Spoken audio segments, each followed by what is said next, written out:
California Penal Code 273D is the child abuse statute, and it punishes a defendant who actually physically harms or abuses a child. There is another statute, 273A, called child endangerment, which we also go into. Whereas 273D requires physical injury to a child, 273A is the less serious statute, and that requires just putting the child in danger without any physical injury coming about.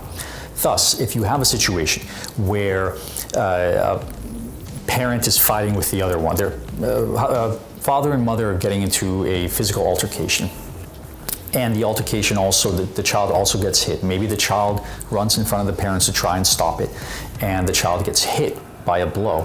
The defendant in that case can be charged with 273, Penal Code 273D, because there was physical injury and physical touching of that child. Whereas if the child had not been touched, but had been within the vicinity, that would constitute the less serious charge of child endangerment, 273A. 273D is what is called a wobbler. A wobbler can either be charged as a misdemeanor or a felony. So the district attorney's office has wide discretion to decide, do the facts of this case constitute a felony or a misdemeanor? And again, it depends upon a lot of different things, and there's wide discretion. How badly was the child hurt? How intentional? I mean, it has to be intentional, but what were the nature of the injuries? Does this person have prior convictions for violence, for instance? That can also be considered. If it's charged as a misdemeanor, the maximum incarceration is 1 year in county jail. If 273D is charged as a felony, state prison is a possibility. And those are the ramifications potentially. Now again, even if a person is convicted of these charges, it does not necessarily mean automatically they will get incarceration, but they certainly can. It depends upon the facts, the history of the defendant, so on and so forth, a lot of different variables. I had one recently where a boyfriend and girlfriend had gotten into a physical altercation allegedly with one another.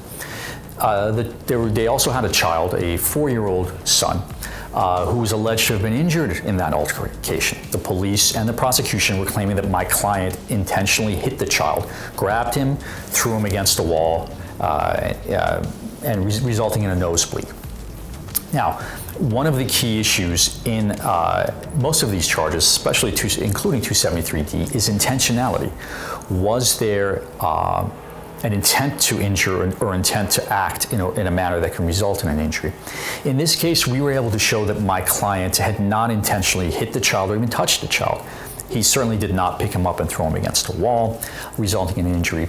What had actually happened was that in the process of the boyfriend and girlfriend yelling and screaming at each other and moving their arms aggressively, the child came in out of concern for his parents, and unintentionally an elbow hit the child in the eye, throwing the child back. And the facts actually suggest that as soon as the parents realized what had happened, they rushed over to the child to make sure the child was okay. So the facts as to my client intentionally hitting that child or trying to injure that child did not exist, and the allegations of child abuse were dropped in that case. And my client was very happy about that. If you have been charged with child abuse, we offer a free consultation. Please contact us. Time is of the essence. We will go over all your options. We will investigate or look into the case. We will tell you what options are available. At our firm, we're not interested in necessarily exaggerating the positives and negatives to get your business. We'll be honest with you in terms of what you're facing and what your odds are. Now, obviously, before a police report is ready, there's only so much an attorney can do at an initial consultation in terms of telling you what might or might not happen. Somewhat like going to a doctor and asking them if your cancer is going to be cured, God forbid, without the doctor having access to your medical file. So we can give you a sense of what you're facing, give you some options, but until the attorney has more information, has a police report giving you an exact or more exact understanding of the realities, will take time.